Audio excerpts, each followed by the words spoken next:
예, 오늘 저에게 주신 하나님의 말씀입니다. 사도행전 16장 11절에서 15절 말씀입니다. 드로아에서 배로 떠나 사모드라게로 직행하여 이튿날 네아폴리로 가고 거기서 빌립보 이르니 이는 마게도냐 지경 첫 성이요 또 로마의 식민지라. 이 성에서 수일을 유하다가 안식일에 우리가 기도처가 있는가 하여 문밖 강가에 나가 거기 앉아서 모인 여자들에게 말하더니 두아디라 성의 자주장사로 하나님을 공경하는 루디아라는 한 여자가 들었는데 주께서 그 마음을 열어 바울의 말을 청종하게 하신지라. 저와 그 집이 다 세례를 받고 우리에게 청하여 가로되 만일 나를 주 믿는 자로 알거든 내 집에 들어와 유하라고 강권하여 있게 하니라. 오늘 말씀의 제목은 안식일에 우리가 기도처가 있는가 하여 라는 제목입니다. 왜 바울과 그의 일행들이 기도처를 찾았겠습니까? 이 기도처라는 건요,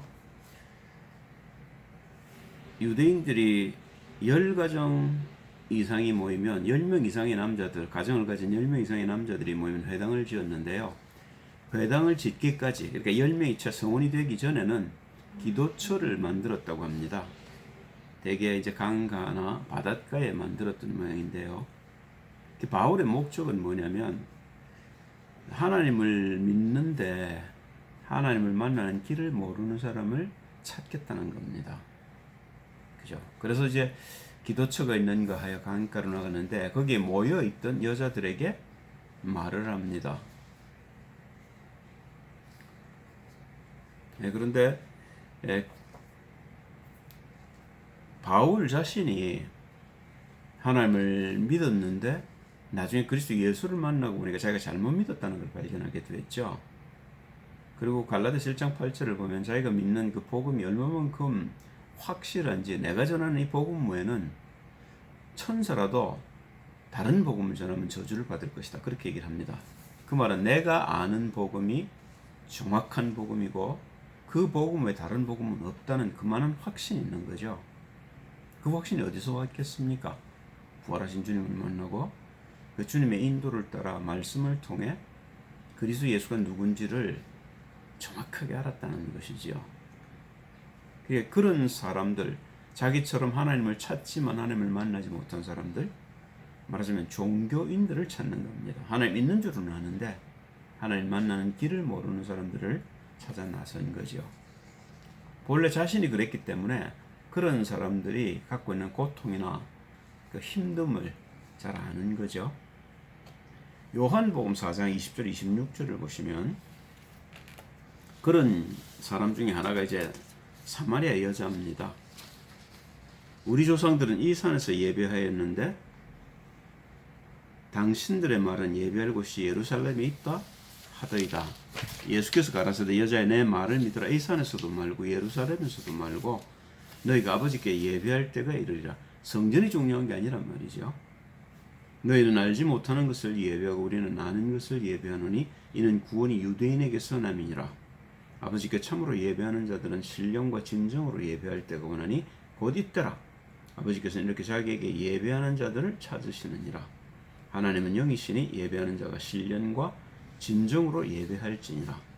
여자가 가로되 메시아 곧 그리스도 하나님이 오실 줄 내가 아노니 그가 오시면 모든 것을 우리에게 고하시리이다. 예수께서 이르시되 네게 말하는 내가 그러나 하시니라. 그리스도께서 오신 목적 중에 하나가 그렇죠. 죄에 빠져서 율법을 지키면 구원받는 줄 아는 유대인들에게 복음을 전가하러 오신 거죠. 전도서 3장 11절을 보시면 하나님이 모든 것을 지으시되 때를 따라 아름답게 하셨고 또 사람에게 영혼을 사모하는 마음을 주셨느니라. 그러나 하나님이 하시는 일의 시종을 사람으로 측량할 수 없게 하셨도다. 하나님을 찾는 마음이 우리 가운데 있단 말입니다. 그런데 그 하나님 만나는 길을 모르면요, 고생만 하다가 죽게 되죠. 그렇죠. 그래서 하나님이 우리가 하나님을 만나는 길로 그리스도 예수를 보내셨는데 그 그리스도 예수에 대해서 우리가 못 듣게 되면요, 하나님을 섬기고 하나님을 위해 산다고 평생을 살았는데 잘 못 살게 되는 거죠.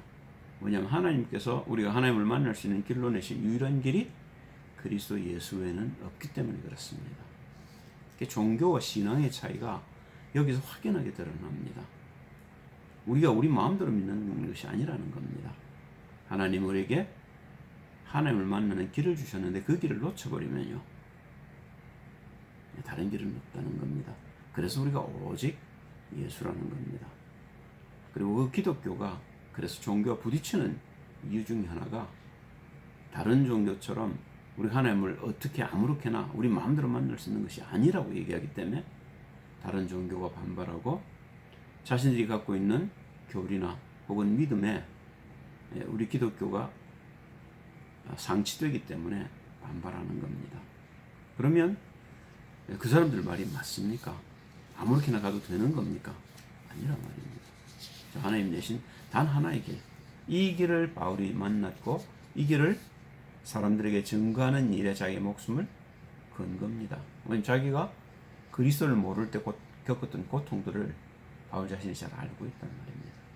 괜히 그리스도 믿는 사람들을 죽이기까지 하고 핍박하고 얼마나 사실은 하나님을 방해하는 일을 했단 말입니다. 본론입니다. 그러면 어떤 말을 했을까요? 당연하겠죠. 사도행전 13장 16절 41절을 보면 이제 이고니온에 가서 회당에 들어가서 바울이 이제 증거하는 말이죠. 좀 길게 얘기를 했습니다.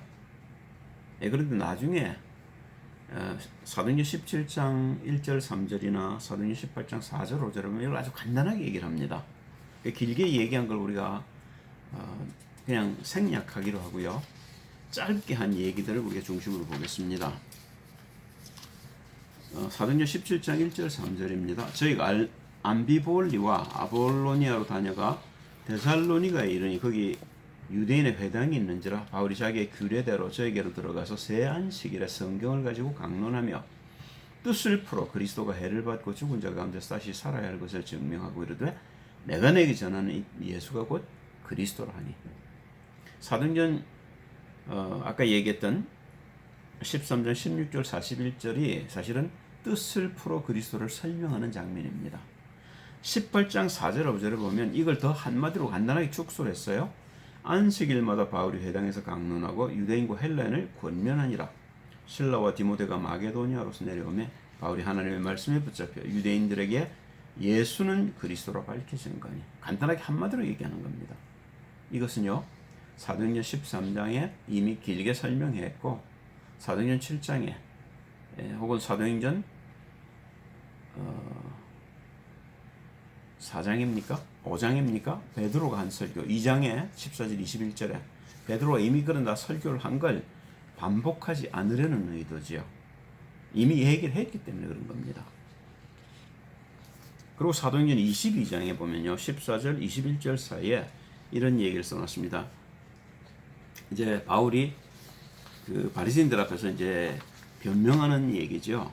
내게와 곁에 서서 말하되 아나니아가 바울에게 이제 한 얘기를 이제 전하는 겁니다. 형제 사울아 다시 보라 하거늘 즉시 그를 쳐다보았노라. 그가 가로되 우리 조상들의 하나님이 너를 택하여 너로 하여금 자기의 뜻을 알게 하시며 저 의인을 보게 하시고 그 입에서 나오는 음성을 듣게 하셨으니 네가 그를 위해 모든 사람 앞에서 너희 보고 들은 것에 증인이 되리라. 이제는 왜 주저하느냐? 일어나 주의 이름을 불러 세례를 받고 너의 죄를 씻으라 하더라. 후에 내가 예루살렘으로 돌아와서 성전에서 기도할 때 비몽사몽간에 보매 주께서 내게 말씀하시되 속히 예루살렘에서 나가라. 저희는 네가 내게 대해 증거하는 말을 듣지 아니하리라 하시거늘 내가 말하기를 주여 내가 주 믿는 사람들을 가두고 또 각 회당에서 때리고 또 주의 증인 스데반의 피를 흘릴 적에 내가 곁에 서서 찬성하고 그 죽이는 사람들의 옷을 지킨 줄 저희도 아나이다. 나더러 또 이르시되 떠나가라. 내가 너를 멀리 이방인에게로 보내리라 하셨느니라. 똑같은 얘기를 사도행전 26절에 또 합니다. 이때는 이제 아그리빠 왕과 베스도 총독 앞에서 하는 이야기지요. 9절에서 23절 말씀입니다. 나도 예수의 이름을 대적하여 범사를 행하여야 될 줄 스스로 생각하고 예루살렘에서 이런 일을 행하여 대제사장들에게서 권세를 얻어가지고 많은 성도를 오게 가두고 또 죽일 때 내가 가편 투표를 하였고 또 모든 회당에서 여러 번 형벌하여 강제로 못 오가는 말을 하게 하고 저희를 대하여 심히 격분하여 외국 성까지 가서 핍박하였고 그 일로 대제사장들 권세 위임을 받고 다메섹으로 갔나이다. 왕이여 때가 정원화되어 길에서 보니 하늘로 새보다 더 밝은 빛이 나와 내 동행들을 둘러 비추는지라. 우리가 다 땅에 엎드러지며 내가 그 소리를 들으니 히브리 방언으로 이르되 아람어로 했단 말이죠. 사울아 사울아 네가 어찌하여 나를 핍박하느냐. 가시체를 뒷발질하기가 내게 고생이니라. 내가 네 주인이다 그 말입니다. 그런데 네가 주님의 말을 듣지 않고 네 마음대로 하는 게 네게 힘들다 그 말입니다. 이제부터는 주의 음성을 들어라 그 말이죠. 성령의 인도를 받으라는 겁니다. 그러니까 이제 바울이 물어봅니다. 내가 대답하되 주여 네 신이니까. 주께서 가라사대 때 나는 네가 핍박하는 예수라. 일어나 네 발로 서라. 내가 네게 나타난 것은 곧 네가 나를 보는 일과 장차 내가 네게 나타날 일에 너로 사관과 증인을 삼으려 함이니 이스라엘과 이방인들에게서 내가 너를 구원하여 제게 보내어 그 눈을 뜨게 하여 어두운 데서 빛으로 사단의 권세 하나님께로 돌아가게 하고 죄의 사함과 나를 믿어 거룩히 된 무리 가운데서 기업을 얻게 하리라 하더이다. 아그리빠 왕이여 그러므로 하늘에서 보이신 것을 내가 거스리지 아니하고 먼저 다메섹에와 또 예루살렘에 있는 사람과 유대 온 땅과 이방인에게까지 회개하고 하나님께로 돌아가서 회개에 합당한 일을 행하라 선전하므로 유대인들이 성전에서 나를 잡아 죽이고자 하였으나 하나님의 도우심을 받아 내가 오늘까지 서서 높고 낮은 사람 앞에 증거하는 것은 선지자들과 모세가 반드시 되리라고 말한 것밖에 없으니 곧 그리스도가 고난을 받으실 것과 죽은 자 가운데서 먼저 다시 살아나서 이스라엘과 이방인들에게 빛을 선전하리라 함이니이다 하니라. 바울이 크게 두 가지를 얘기하고 있는 겁니다. 그리스도 예수가 이 땅에 오셔서 죽으시고 부활하실 것을 얘기하고 있습니다. 그걸 아주 간단하게 줄인 말을 고린도전서 15장 1절에서 8절까지 하고 있죠. 3절부터 읽습니다. 내가 받은 것을 먼저 너에게 전하였노니 이는 성경대로 그리스도께서 우리 죄를 위하여 죽으시고 장사 지낸 바 되었다가 성경대로 사흘 만에 다시 살아나서 게바에게 보이시고 베드로지요. 후에 12제자에게와 그 후에 500의 형제에게 일시에 보이셨나니 그 중에 지금까지 태반이나 살아있고 어떤 이는 잠들었으며 그 후에 야고보에게 보이셨으며 그 후에 모든 사도에게와 맨 나중에 만삭되지 못해 난 자 같은 내게도 보이셨느니라. 그걸 내가 직접 보았다 그 말입니다. 증인이라 그 말이죠. 증인의 말은 힘이 있는 거죠. 본 걸 얘기하는 겁니다. 그럼 우리도 봐야 됩니까? 우리는 증인의 말을 듣고 믿기만 하면 됩니다. 주님 우리에게 말씀을 주신 것은요. 그 말씀을 믿으라는 거죠.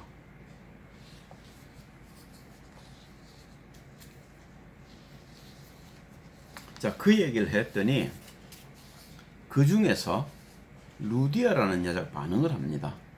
제자는 하나님의 말씀을 들으면 반응하게 되죠. 반응하지 않는 것은 제자가 아니라는 겁니다.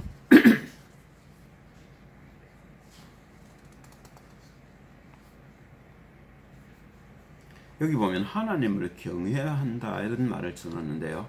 이 표현 자체가 어떤 얘기냐면 이 사람이 이방인이라는 이야기입니다. 그리고 하나님을 경외한다는 표현은 하나님이 살아계신 줄 안단 말입니다. 그러니까 그 이방인으로서 유대 유일신을 믿는 사람 그 말입니다. 그렇죠. 그런데 그 자체가 아직 하나님을 만나는 길 그리스도를 만났다는 말은 아니거든요. 그러니까 하나님이 예비하신 자입니다. 그래서 복음을 전했더니 반응을 하죠.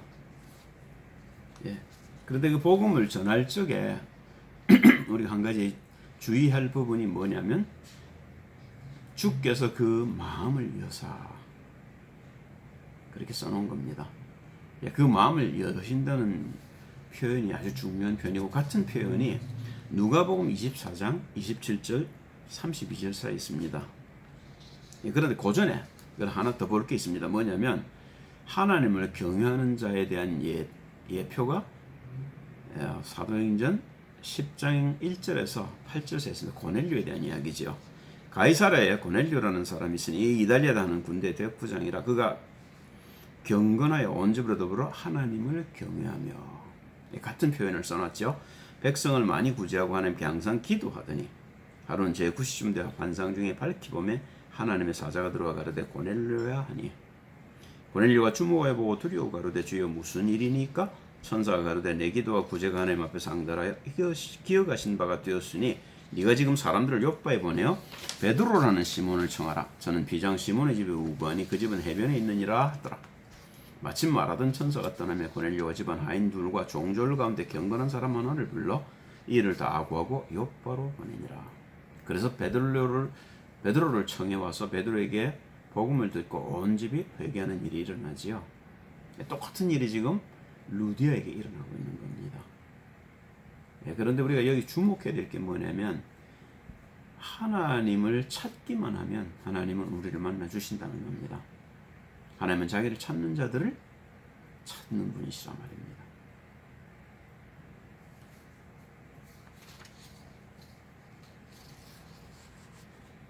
자, 그런 이런 이방인들에게 베드로가 만났던 하나님, 그리스도 예수, 그리고 바울이 만났던 그리스도 예수를 증거케 하신 겁니다. 마음문을 여셨다는 표현이 미안합니다. 누가복음 24장 27절 32절에 나오는데요.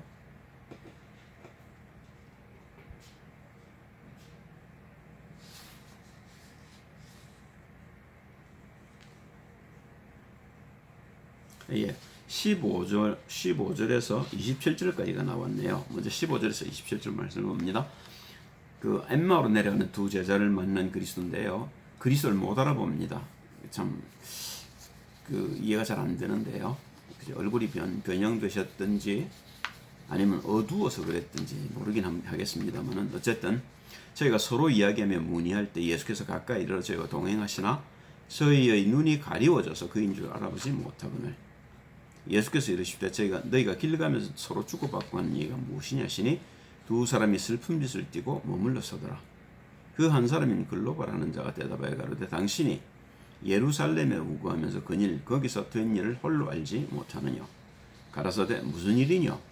가로되 나사렛 예수의 일이니 그는 하나님과 모든 백성 앞에서 말과 일에 능하신 선지자연을 우리 대제사장들과 관원들이 사형 판결에 넘겨줘 십자가에 못 박았느니라. 우리는 이 사람이 이스라엘을 구속할 자라고 바라노라. 이뿐 아니라 이 일이 된 지가 사흘째요. 또한 우리 중에 어떤 여자들이 우리로 놀라게 하시니 이는 저희가 새벽에 무덤에 갔다가 그의 시체는 보지 못하고 와서 그가 살으셨다는 천사들의 나타남을 보았다니라. 또 우리와 함께한 자 중에 두어 사람이 베드로와 요한이지요. 무덤에 가 과연 여자들의 말한 바와 같음을 보았으나 예수는 보지 못하였느니라 하거늘 가라사대 미련하고 선지자들이 말한 모든 것을 마음에 더디 믿는 자들이여. 그리스도가 이런 고난을 받고 자기의 영광에 들어가야 할 것이 아니냐 하시고 이에 모세와 및 모든 선지자의 글로 시작하여 모든 성경에 쓴 바 자기에 관한 것을 자세히 설명하시니라. 그게 눈이 열렸단 말입니다. 동일한 이야기를 24장 44절 45절에 반복하고 있습니다. 또 이르시되 내가 너희와 함께 있을 때 너희에게 말한 바 곧 모세의 율법과 선지자의 글과 시편의 나를 가리켜 기록한 모든 것이 이루어져야 하리라 한 말이 이것이라 하시고, 구약을 얘기하는 겁니다. 이에 저희 마음을 열어 성경을 깨닫게 하시고, 저희 마음을 열어 성경을 깨닫게 하시고, 동일한 일이 지금 루디아에게 일어난 겁니다. 에베소서 1장 18절에 보면 바울도 얘기를 하죠.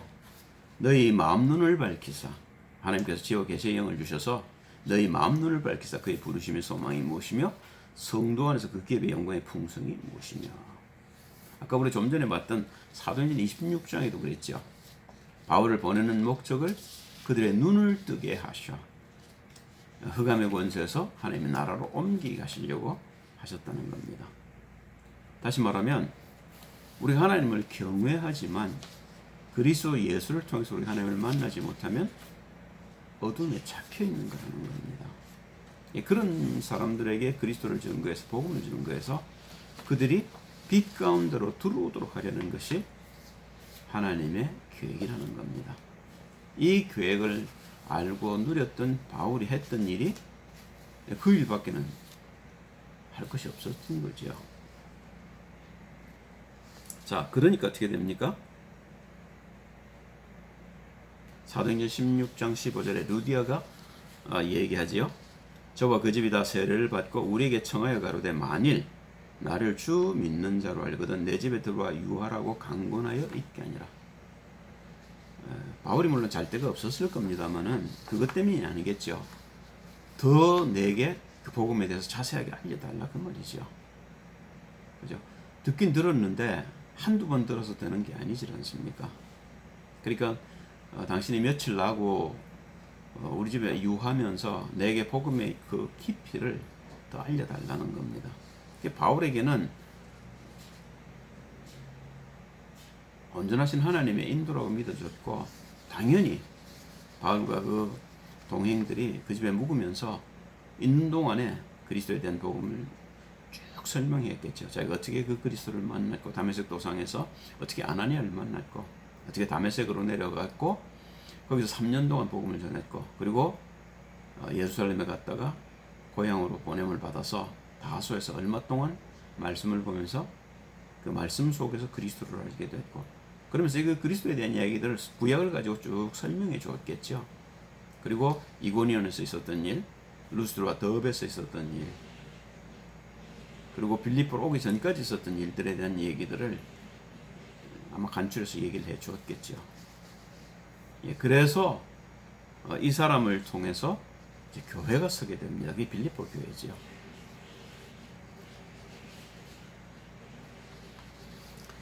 자, 이사야서 55장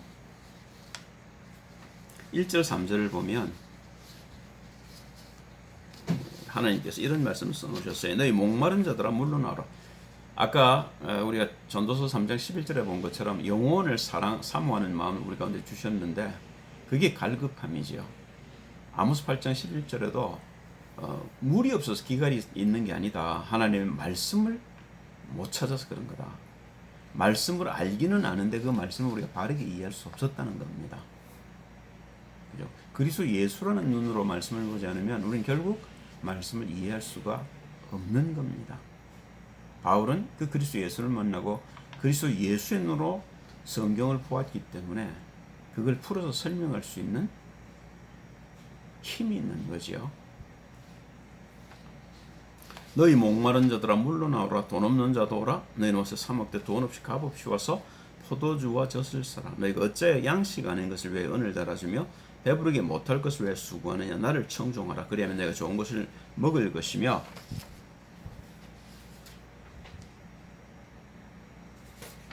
이게 당신 거냐?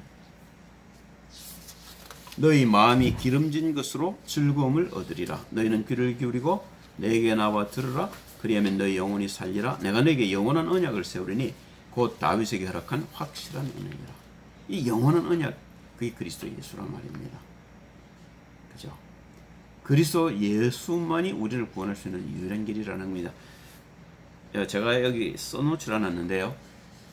사무엘하 7장 12절을 보면 다윗이 죽기 전에 하나님이 다윗에게 그 얘기를 합니다. 네 뒤를 이어 네게서 나올 씨가 왕국을 세울 것이다. 물론 당장은 솔로몬을 얘기합니다만은 그리스도 예수를 예표했지요. 그래서 마태복음 1장 1절에 보면 그리스도와 예수의 세계, 다윗과 아브라함의 자손, 그리스도 예수의 세계라 하고 시작을 하는 겁니다. 그래서 사람들은 유대인들은 다윗의 후손으로 오실 그리스도 예수를 기다렸지요.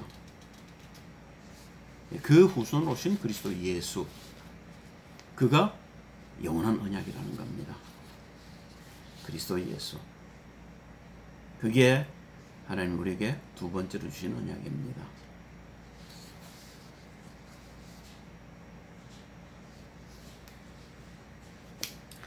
요한복음 4장 10절 14절에도 그리스도 예수께서 사마리아 여자에게 하는 이야기지요. 말씀을 통해서 우리가 만나야 될 하나님을 얘기하고 있습니다. 예수께서 대답하여 가라사대 네가 만일 하나님의 선물과 또 네게 물 좀 달라는 이가 누구인 줄 알았다면 네가 그에게 구하였을 것이요 그가 생수를 내게 주었으리라. 그리스도 예수께서 주시는 말씀, 그래서 하나님이 그의 말을 들으라는 겁니다. 우리에게 그리스도 예수의 말을 들으라고 하나님이 마태복음 3장 14절인가요? 예, 그리고 마태복음 17장 5절에 얘기를 하시지요.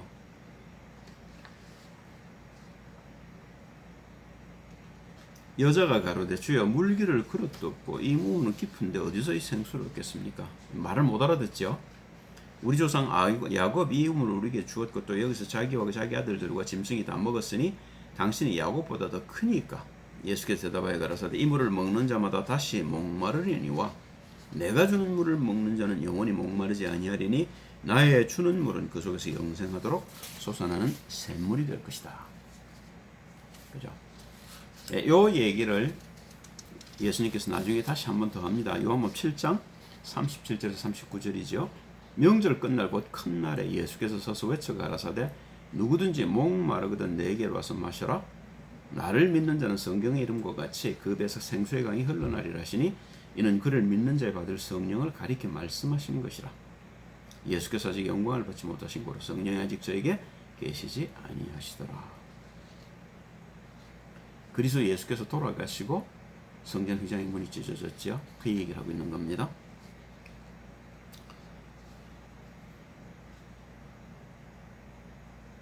이 이야기를 성령이 바울의 입을 통해서도 얘기합니다. 하나님께서 이사서 55장에 말씀하셨고 성자께서 요한복음 4장과 7장에서 얘기를 하셨다면 성령께서 바울의 입을 통해서 사도행전 14장 23절에 얘기를 하고 있습니다.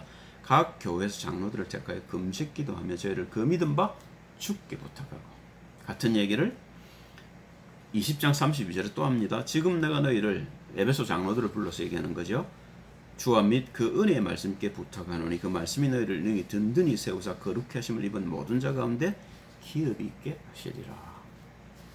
우리가 얼마만큼 말씀에 깊게 들어가야 되는지를 성경은 계속적으로 반복적으로 우리에게 얘기하고 있습니다. 자, 결론입니다. 사도행전 16장 40절을 보면 그런 바울이 루디아 집을 중심으로 해서 빌립보 지방을 다니면서 복음을 전했던 기록이 나오죠.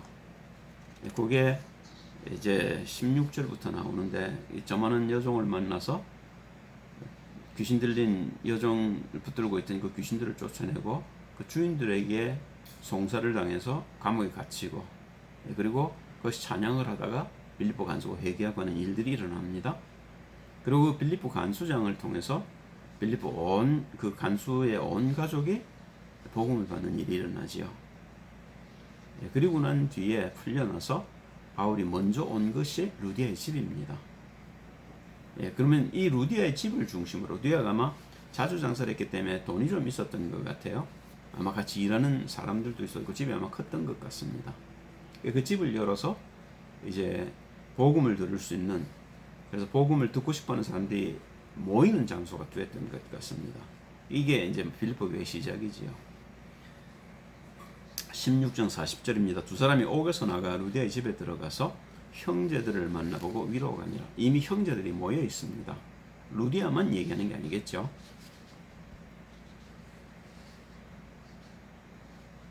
사도행전 20장 1절 6절에도 보면 이 빌립보를 중심으로 바울이 늘 오며 가며 빌립보를 들렸던 기록이 나옵니다. 그 말은요. 올 때 갈 때마다 복음을 전거해서 이 사람들을 복음 위에 굳게 세우기 위한 바울의 의도겠죠. 20장 1절 6절입니다. 소요가 그침에 바울이 제자들을 불러 구원한 후에 작별하고 떠나 마게도니아로 가니라. 그 지경으로 다녀가며 여러 말로 제자들에게 구원하고 헬라에 이르러 거기 석 달을 있다가 배 타고 수리아로 가고자 할 그때에 유대인들이 자기를 헤아리고 공모함으로 마게도니아로 다녀 돌아가기를 작정하니 아시아까지 함께 가는 자는 베레아 사람 부로의 아들 소바도와 데살로니가 사람 아리스도와와 세군도와 더베 사람 가요와 및 디모데와 아시아 사람 두기고와 드로비모라. 그들은 먼저 가서 드로아에서 우리를 기다리더라. 우리는 무교절 후에 빌립보에서 배로 떠나 닷새 만에 드로아에 있는 그들에게 가서 이래를 머무니라. 빌립보에 들러서 다시 제자들을 굳게 하고 드로아로 해서 아시아를 거쳐서 이제 안쪽으로 돌아갔다는 얘기겠죠.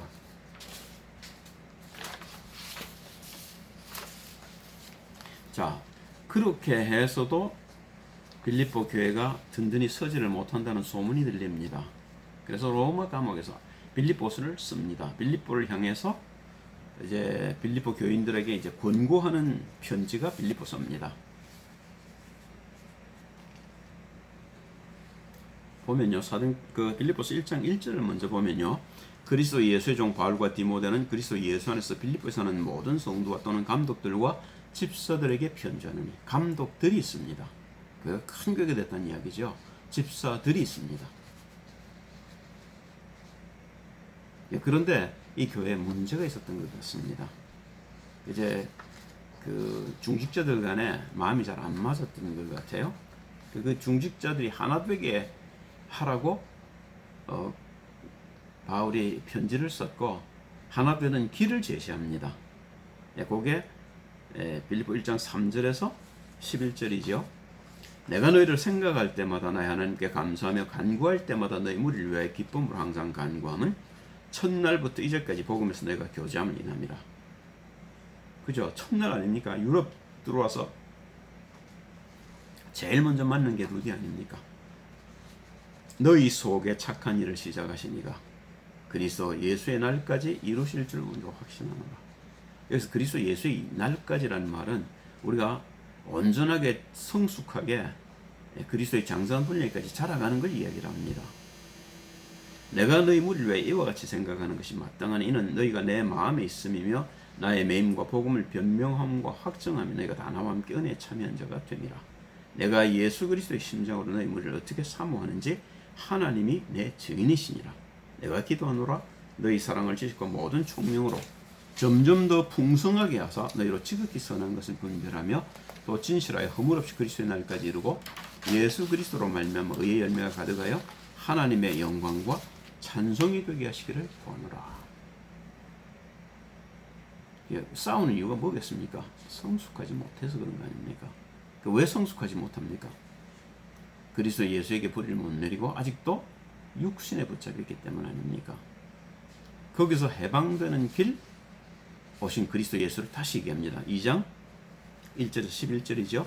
그러므로 그리스도 예수 안에 무슨 권면이나 사랑에 무슨 위로나 성령의 무슨 교제나 긍휼이나 자비가 있거든 마음을 같이하여 같은 사랑을 가지고 뜻을 합하며 한 마음을 품어 아무 일이든지 다툼이나 허영을 하지 말고 오직 겸손한 마음으로 각각 자기보다 남을 낮게 여기고 각각 자기 일을 돌아볼 뿐더러 또한 각각 사람들의 일을 돌아보아 나의 기쁨을 충만하게 하라. 너희 안에 이 마음을 품으라고 그리스도 예수의 마음이니 그는 근본 하나님의 본체시나 하나님과 동등됨을 취할 것으로 여기지 아니하시고 오히려 자기를 비워 종의 형체를 가져 사람들과 같이 되었고 사람의 모양으로 나타나셨으며 자기를 낮추시고 죽기까지 복종하셨으니 곧 십자가에 죽으심이라. 이러므로 하나님이 그를 지극히 높여 모든 이름 위에 뛰어난 이름을 주사 하늘에 있는 자들과 땅에 있는 자들과 땅 아래 있는 자들로 모든 무릎을 예수의 이름에 꿇게 하시고 모든 입으로 예수 그리스도를 주라 시인하여 하나님 아버지께 영광을 돌리게 하셨느니라. 그리스도 예수 오신 목적을 너희가 정말로 아냐 그 말입니다. 내가 그리스도를 안다면 그럴 수가 있겠냐 그 말이죠. 책망하는 말입니다만은 아주 표현을 부드럽게 했습니다. 그래서 같은 이야기를 12절 14절에 강조합니다. 그러므로 나의 사랑하는 자들아 내가 나 있을 때뿐 아니라 더더욱 지금 나 없을 때에도 항상 복종하여 두렵고 떨림으로 너희 구원을 이루라. 뭘 복종하란 말입니까? 하나님의 말씀에 더 깊이 들어가라는 거죠. 너희 안에 행하시는 이는 하나님이시니 자기의 기쁘신 뜻을 위해 너희로 소원을 두고 행하게 하시나니 모든 일을 원망과 시비가 없이 하라. 하나 되지 못했다는 말이 아직도 네가 살아있다 그 말 아닙니까? 네가 살아있으니까 서로 네 잘났네 내 잘났네 싸운다는 말이죠. 교회에서는 그런 일이 없어야 된다고 얘기하는 거죠. 그 말은요, 그리스도의 뿌리를 내리면 우리는 우리 자신을 위해 사는 것이 아니라 이제 그리스도 중심으로 사는 사람이 되어서 우리에게 좀 섭섭한 일이 있어도 관용할 수 있게 되고 포용할 수 있게 된다는 거죠. 그러면서 바울이 자신의 얘기를 합니다. 내가 잘나서 이런 얘기하는 거 아니다. 나도 나 자신을 이루어가고 있다. 바울, 그 사도 바울이요. 지금 루디를 만난 지 한 10여 년이 지난 때입니다. 루디를 만난 게 주후 한 50년경이라면 지금 이 편지를 썼을 때는 60한 3년쯤 됐을 때라고 보입니다. 로마 감옥에서 썼을 거라고 보고요. 예, 그래서 3장 10절에서 16절 사이에 바울이 이런 고백을 하고 있습니다. 내가 그리스도와 그 부활의 권능과 그 고난에 참여함을 알려야 그 죽으심을 본받아 어찌하든지 죽은 자 가운데서 부활에 이르려 하노니 이게 바울의 소망입니다. 내가 이미 얻었담도 아니요 온전히 이루었담도 아니라 오직 내가 그리스도 예수께 잡힌 바 된 그것을 잡으려고 쫓아가노라. 형제들아 나는 아직 내가 잡은 줄로 여기지 아니하고 오직 한 일, 즉 뒤에 있는 것은 잊어버리고 앞에 있는 것을 잡으려고 표대를 향하여 그리스도 예수 안에서 하나님 위에서 부르신 부름의 상을 위하여 쫓아가노라. 그러나 누구든지 우리 온전히 이룬 자들은 이렇게 생각할지니 만일 무슨 일에 너희가 달리 생각하면 하나님 이것도 너희에게 나타내시리라. 오직 우리가 어디까지 이르렀든지 그대로 행할 것이라. 다시 말하면 우리는 끊임없이 전진하는 길밖에는 없다고 얘기하고 있는 겁니다. 그죠? 그럼 그 목적이 뭐겠습니까? 내가 그리스도 예수의 은혜를 받는 만큼 다른 사람을 도울 수 있고, 그래서 그 사람이 내가 있는 자리까지 설 수 있도록 그 사람들을 도울 수 있는 힘을 기르라는 거죠. 그죠? 그게 우리가 제자를 세우는 유일한 길이 됩니다. 그래서 우리가 말씀을 듣고 묵상하는 것이고 예배를 보는 것이고 들은 말씀에 우리가 순종해서 내 속에 남아있는 불의들을 쳐서 그리스도 예수께 복종시키는 거죠. 그래서 나를 쳐서 온전히 내가 없어질 때까지, 그래서 온전히 내 안에 그리스도 예수만 남을 때까지 나를 쳐서 복종시켜서 그리스도화 되어가는 그 삶이 신앙이고, 그 삶을 우리가 시작을 했고 그 일을 우리 안에 계신 그리스도 예수께서 우리를 인도하셔서 이루어 가시고 계시다는 사실을 바울이 빌립보 교회에 얘기하고 있는 겁니다. 여러분과 저도 마찬가지입니다. 우리가 다 이룬 거 아니라고 생각하셔야 합니다. 아직도 우리가 이루어야 될 것들이 남아있고, 그리고 그 이루는 일을 주님 우리 가운데서 오늘도 이루어가고 계시다는 사실을 인정해야 하는 겁니다. 그렇게 우리가 주님의 은혜를 받게 되면 받은 은혜를 나눌 자가 생기게 되고, 그 나눌 자와 나누다가 보면 더 큰 은혜를 우리가 하나님께 받게 되죠. 그렇게 해서 우리가 주님 우리의 인도를 따라가고 주님이 우리를 쓸모있는 일꾼으로 세워가시는 것들을 체험하게 됩니다. 그 일로 우리를 부르신 주님을 찬양할 수밖에 없게 되지요. 기도하겠습니다. 할렐루야. 주님 찬양을 드립니다. 아직도 우리는 부족한 부분이 많고 그리스도 예수 안에서 고쳐야 될 점들이 많이 남았습니다. 우리가 할 수 없는 것들을 주님이 해결해 주시고, 그래서 우리가 붙들려 있던 어두움의 세력에서 벗어날 수 있게 도우시고, 그래서 점점 더 그리스도를 닮아 원만한 부요에 이르도록 주님 우리를 도와주옵소서. 그래서 주님의 손에 붙들리고 주님이 우리를 도구 삼아 많은 사람들을 죽기로 인도하는 복된 종들로 세워주옵소서. 주의 영광을 위해 사는 복된 종들이 되게 하옵소서. 주 예수 그리스도의 이름으로 기도합니다. 아멘.